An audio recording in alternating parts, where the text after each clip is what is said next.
Thank you মাই কলিজাখন।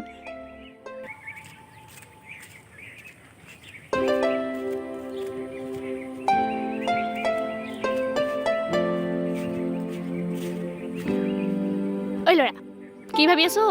ইছ কি timing তোৰ ভগৱানো তুমি আছা। ঐ লচোন ল পাকেট এটা ল। জানো তই তোৰ কথা ৰাতি হ'লে লগৰকেইটাৰ লগত খাবলৈ পইচা ওলায় দিনত হ'লে মই খুৱাব লাগে নাই যা মোৰ পইচা চইচা। ঐছা মাক কচম কৈছোঁ কাইলৈ তই যি খাৱ তাকেই খুৱাম মই। তই কিবা এটা কৰ না ইডালে বাকীও নিদিয়ে।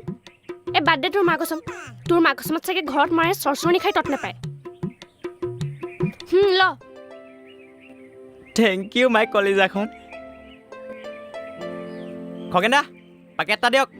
মই বাকী দিবলৈ নাই। নাই বাকী নালাগে মোক পইচা আনিছোঁ মই। এতিয়াতো দমডাল চা। ল 40 টকাটো 40 টকাটো বাকী কাটি দিবি। হ'ব দে।